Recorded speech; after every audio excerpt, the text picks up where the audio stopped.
Guten Morgen, muchachos. Welcome back to Football Digest Daily. My name is Nyasta Jabroni Slayer. What a weekend we had. We had match day 3 going on. Let me start off straight off the bat. Arsenal lost to Liverpool for the first time this season. All right, okay, we collected our first L. Liverpool have won 3 out of 3. They have 9 points in the bag.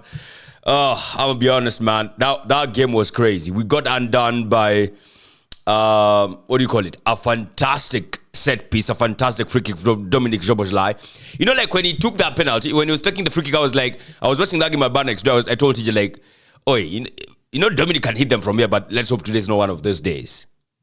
No sooner than, bro. Oi, honestly, you look back at that game, like, that was the only difference between Arsenal and Liverpool for that day.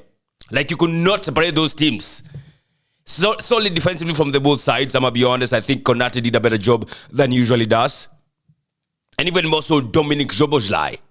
He was playing as a right back. We did not test him at all. The only time we ever got past him in such an easy manner was when Eze came on. There's a flick he did and then turned him around. I hate to say this, but Dominic Szoboszlai pocketed Martinelli. And that sucks.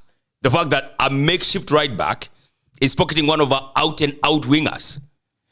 I think for me, it goes back again to show Martinelli, bro. I think it's time. I think we should move on from Martinelli. Honestly, I feel like, and I hope Arteta has done enough of these Martinelli experiments. Like, this has to be the last one.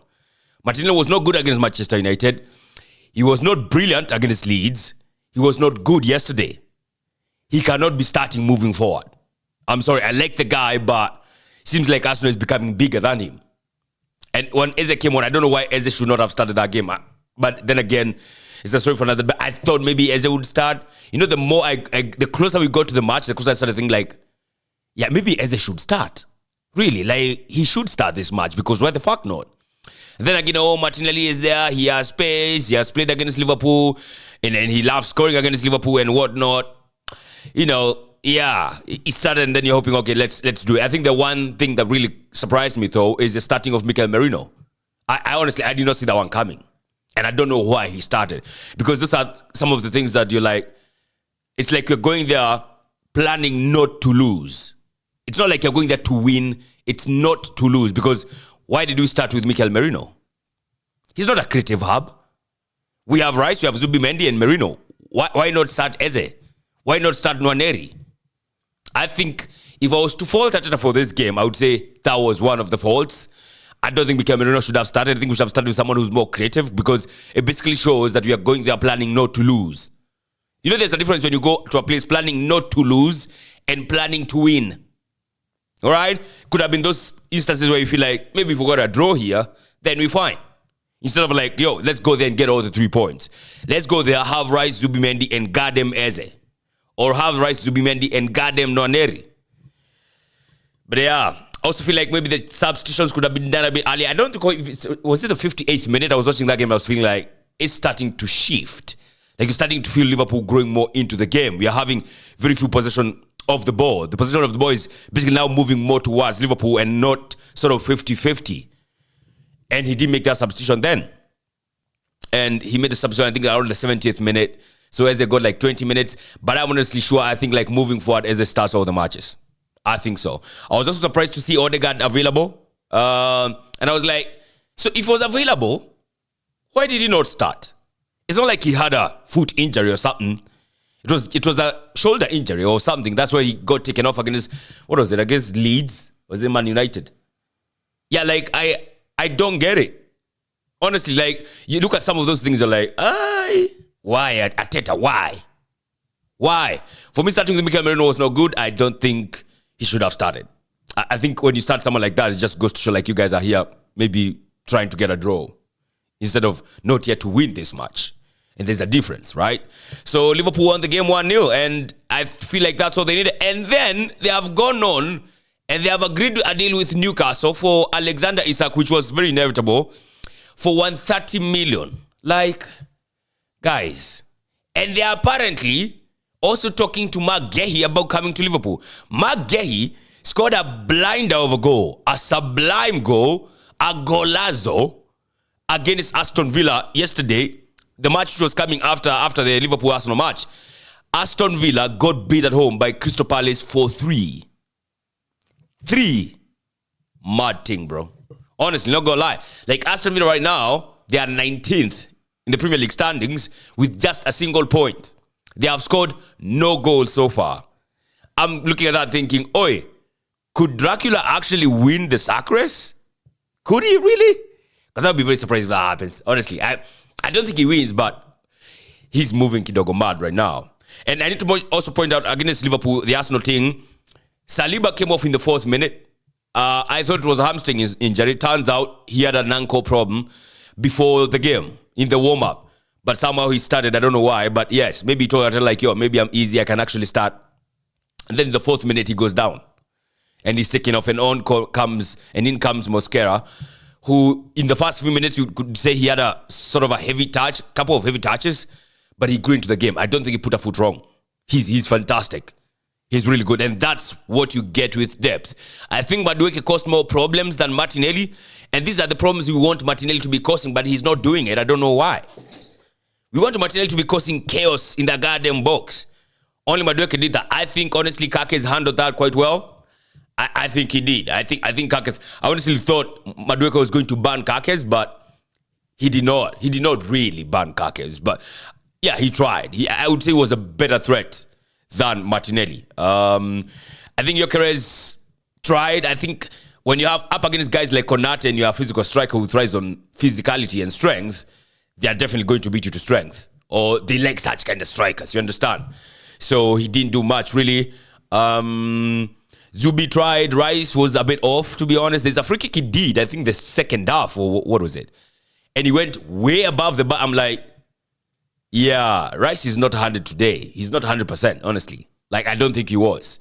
But then again, he had to also take the corner duties for the left-hand side, where for Hayes, if he takes that one, that's an outswinger. So, there was that as well. But I think Rice was off. The defensive line was fantastic. I think Calafiori was really good. Mo Salah started being a problem the closer we approached the 90th minute. He started getting off the ball. Liverpool started growing into the game in the second half, which is why I felt Ateta should have done the substitute then. Because I feel like from the 60th minute, that's when they started now asserting themselves a bit more now, all the way to the free kick in the 83rd minute, a bit unnecessary a foul by Zubimendi. So, I don't know. For this one, I cannot fault the backline. I cannot fault the goalkeeper. It was fantastic. It was just a fantastic set piece. You know, you can't argue with that. And people are saying, what was it? Getting eaten by your own because you got beat via set pieces, and that's why we thrive at. It's crazy. Liverpool handled our set piece threat quite well, not gonna lie. But yeah, that's what it is. So Arsenal's calling the first L. If I was going to lose a match against Liverpool, who I have not lost in the last 5 meetings, even at Anfield, I have not lost in the last 3. Now that's 1 loss in 4. I think I would take that one. I would rather lose that way. Like, because that was a moment of individual brilliance. No, it was not like we got carved open and shit. It was just individual brilliance, which you have to, honestly give credit to. But yes, if I was to lose a match, I would think I would want to lose it that way. Not any other way. Not any other way. So, Liverpool won. I think the biggest news for me this weekend is there are like 3. 1, Chelsea versus Fulham. I don't know what the VAR is doing, but boy, man, Walibia Fulham, straight up. There was a handball by Joao Pedro in the build-up to them getting a penalty. In the build-up to them getting a penalty, there was also a foul by Caicedo on a Fulham player. I don't understand. So there was a foul in the build-up for the Fulham goal where they scored first, Joshua King, and it got called out. And the goal got ruled out, right? But the build-up to Chelsea's penalty in the second goal, there were fouls. There was a handball by Joao Pedro. There was a foul by Caicedo on which exact player was that for Fulham. I can't recall exactly who he was. But those one are not called. When they were looking for the VAR for the penalty, where they said, I think, Ryan Sessegnon had his hand in a natural position when he was jumping, they looked at the Joao Pedro handball and they bypassed it. I don't know how they did that. I can't get it. It's just like how Manchester United versus Burnley, there's a goal that Lyle Foster scored, a fantastic goal. Lyle Foster scored a fantastic goal for Burnley, right?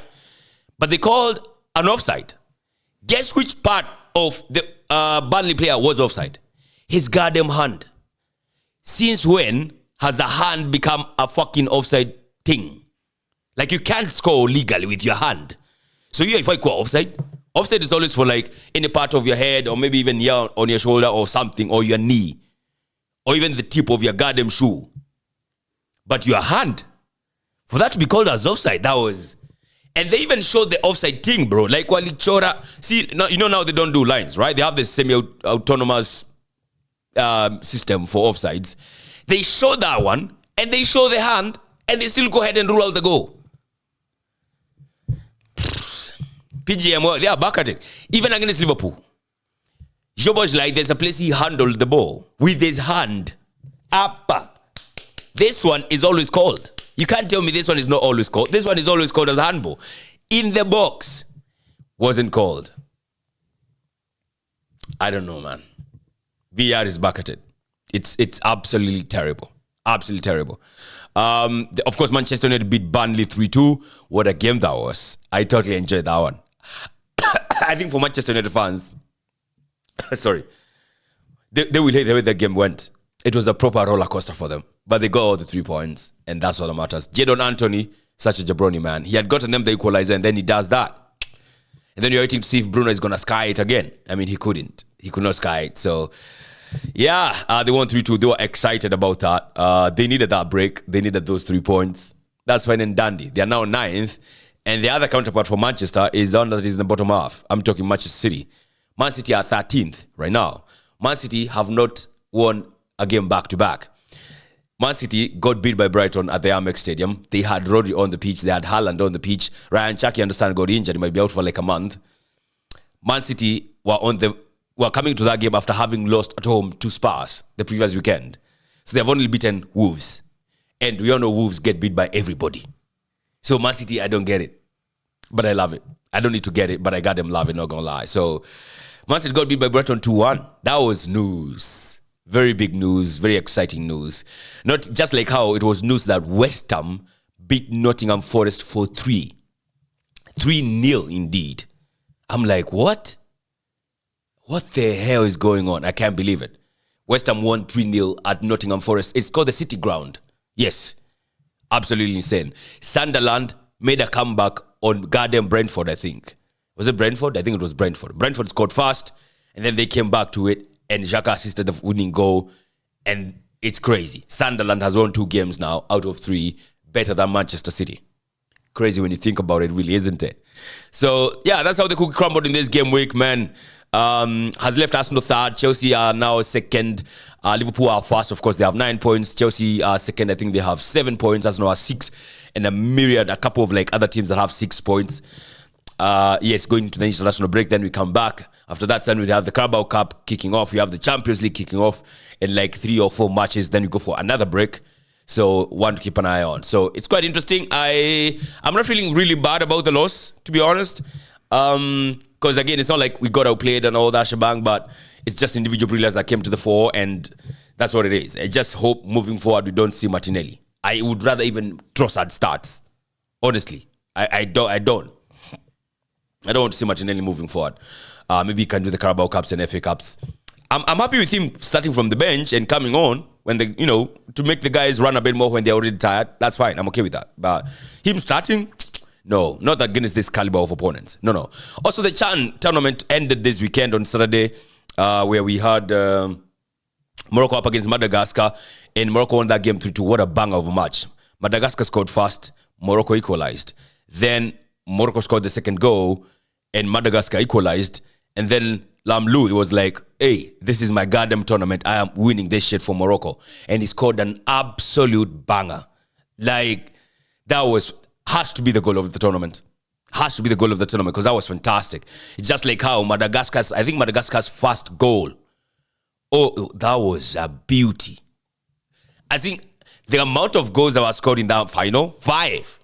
I'm happy for the fans who went to the match, man, because they ate good. And that's what I was talking about this game, I think, on radio. And I was like, I hope the fans get to watch some goals. I hope it's not one of those 1-0 kind of things. No, it wasn't that. Morocco won that game. They have now 3 titles. They're the highest, or they're the most successful team or country or nation in the Chan tournament. So, hands up to them. Lamlou, of course, wins the Golden Boot, won the Golden Boot. Mark was the name of the goalkeeper for Senegal, won the best goalkeeper. I think the best goal has to go to Lamlui for that banger, because that was a banger and a half. So, yeah, man, Chan tournament is over. Now we're back to real life. Now we're back to this week. Of course, we have the AFCON qualifiers. Is it the World Cup qualifiers? Yes, I think the World Cup qualifiers against Gambia and which other team?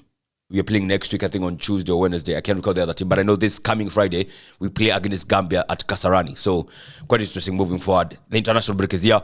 We shall, of course, nonetheless be having the Extra Digest podcast. Be on the lookout for it. The Goodness Digest podcast as well. We shall be shooting it today, most probably. We shoot the 2 podcasts today. And then we have them ready for publishing maybe tomorrow and Wednesday. So, be on the lookout for that. In the meantime, there's only one thing left to do. Subscribe to the channel. Also, you can check out all our other platforms. Football Digest KE. Everywhere, especially TikTok and Instagram. You might want to check that one out. We have some interesting content over there. Absolutely. Enjoy yourselves. Adios. Like, guys, I'm a bit disoriented a little bit, because we lost, but it is what it is. You win some, you lose some, but the journey still continues because you're still winning the league. And I have something very nice coming this Friday. I can't wait to use it. I can't wait to share with you guys as well. Be on the lookout for that. For now, subscribe to the channel, won't you?